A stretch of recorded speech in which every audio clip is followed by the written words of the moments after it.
Hey everyone, today we're going to be taking a look at another set of 3 puzzles from Hexagony. These are the Fillominos, so starting with the example, which I wrote. The rules of Fillomino are pretty simple. You just divide the grid into regions, and 2 regions of the same size can't share an edge. If there's a number, then it must be contained in a region of that size. So the first thing we can do is look at these 1s. They must be in a region of size 1. That's pretty straightforward. Now, another thing you can do is take a look at these 2s. Well, if this 2 were to extend to the right, for instance, then, either it has to include this 2, which makes it too large, or it creates a border, which then has 2 regions that must be size 2 next to each other.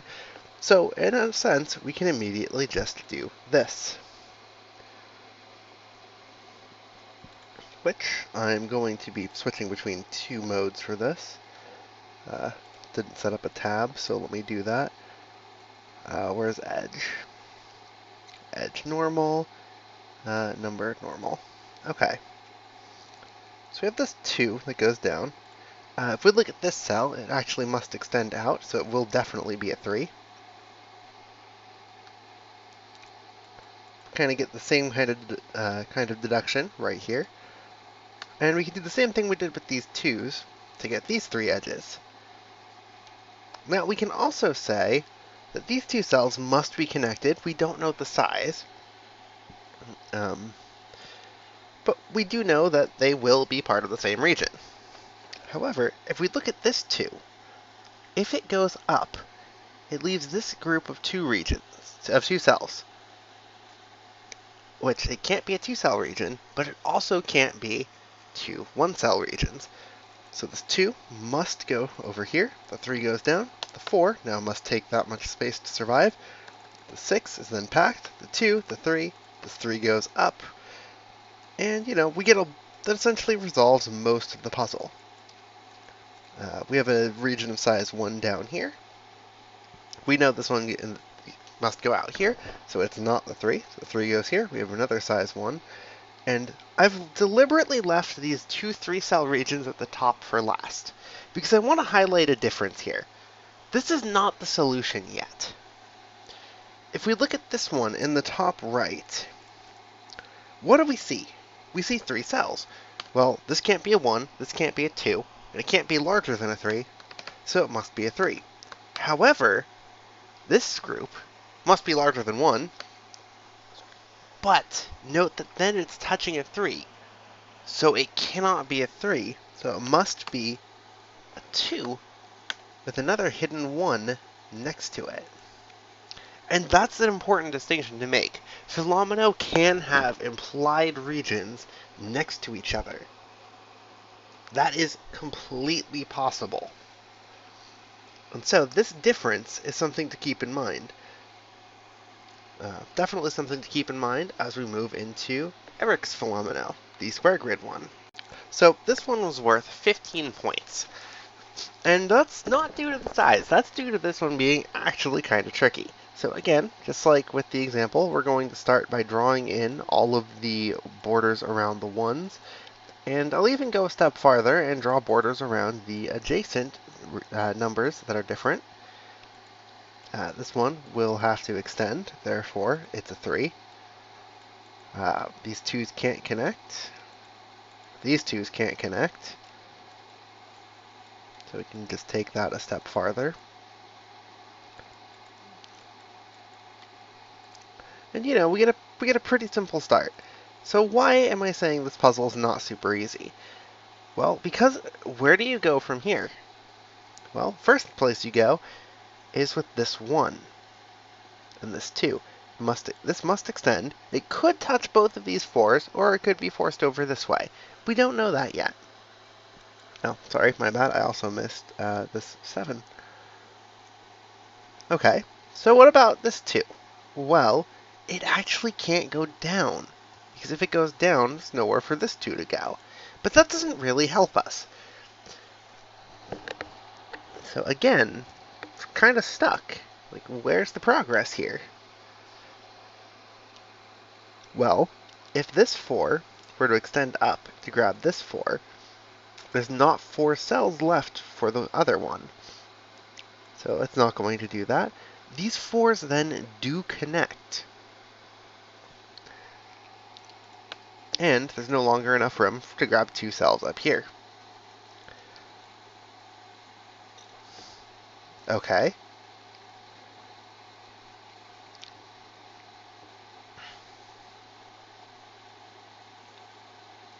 Let's take a look at this top section, because this is another technique you can use in a Fillomino puzzle. This is generally counting, and this is generally not well liked, but I think it works fine here. If we look at this region in the top left, we have a 7, we have a 5, and we have a 4. And the maximum space they have available is 16 cells. Well, that means that the space they need to take up and the space they have available to take up are equal. And so, the 7 is the only thing that can reach down here, and it will. 7 is then what we'll take here. We need 2 more cells. And these 5s will have to connect as well. So it can't go here. 7 can't go here without cutting off the 7. And then it just resolves. Alright, that's also going to give us the 3 down here. And let's take a look at this hidden region here. Can't be size 1. Can't be size 2. Can't be size 5. Can it be size... So it's size 3 or 4.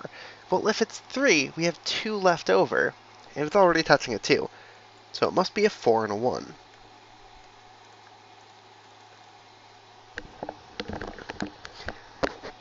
Okay, moving on to the next bit of progress, as soon as I find it again. Ah, yes. So if this 2 goes up, well, it's going to push this 2 away, but look at this cell. It will be a region of size 1 next to a 1. So the 2 must go over here, which will push the 6 out. We can again do a bit of a count to try and see if it can go up. So this count is a little harder, for the simple reason that this upper section exists.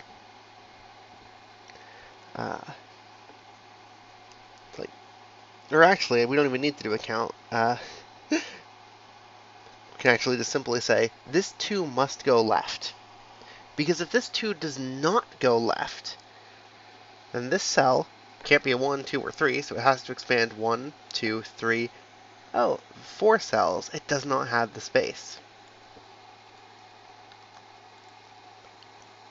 Similarly, this 3 must now extend in once, and only once. And that is critical that it only expands in once, because it cannot touch the other 3. But if it doesn't go in there at all, well, there's just not enough space anyway. So we get this little connection. Now we can count the maximum space available. This 3 goes up, this comes out to a 4. Yeah, in either case, the 6 is going to come down twice. Note the progress with the 5s. Now it just gets pushed. The 6s push. Get this push out. Fillomino can be very push and pull. We have size 2, 3, and this one is a 4, as we thought.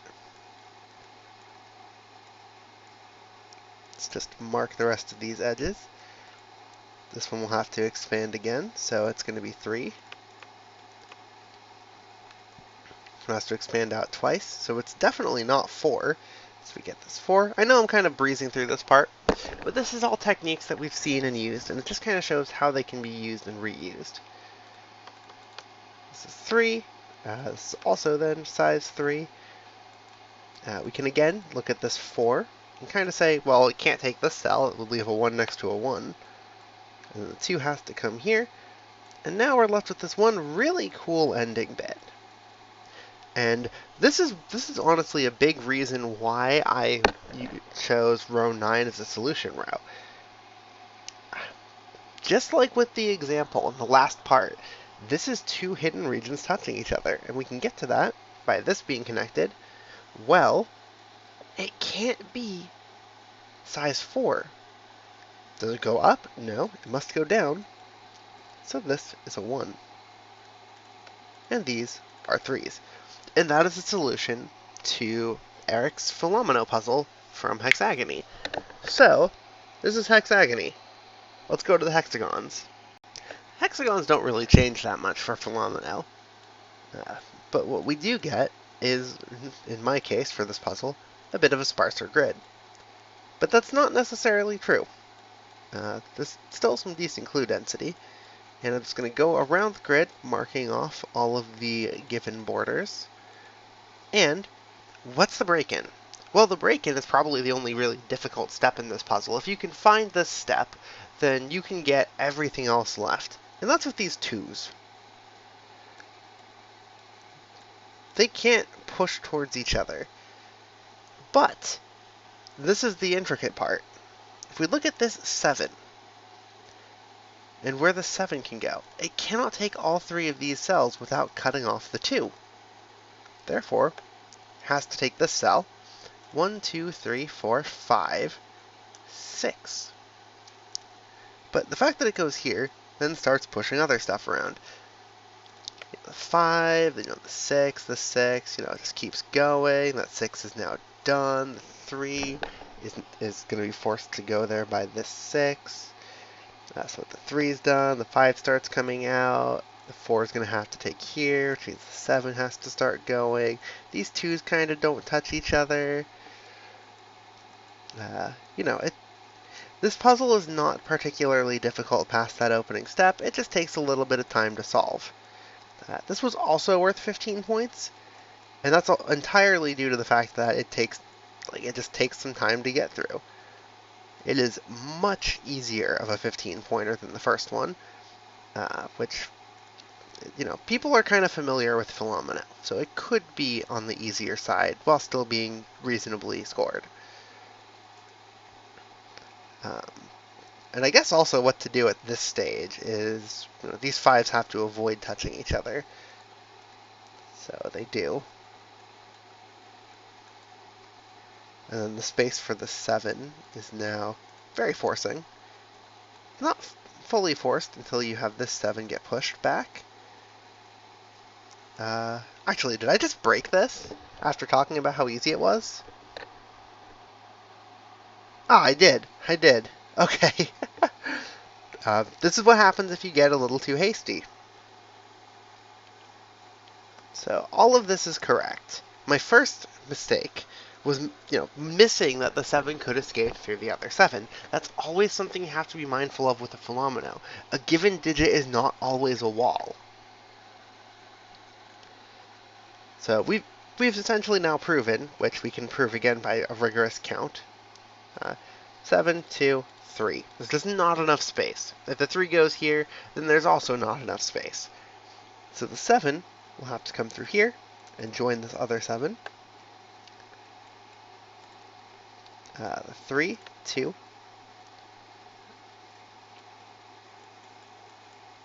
And it just kind of gets to here. Now, I'm pretty sure there was something else to do on the left side of the grid. Ah, yes, we can do more counting stuff, just to say, well, first, 1-1 avoidance there. Now, the 7 must poke out at least once here.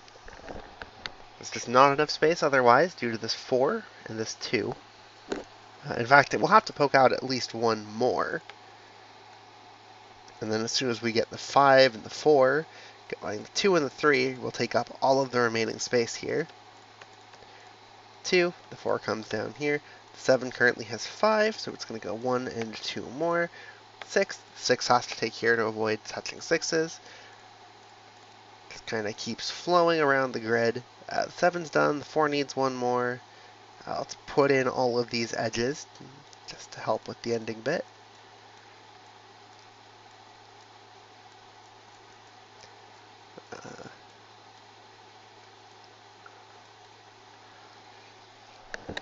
We can again do a bit of a counting argument, or a packing argument down here.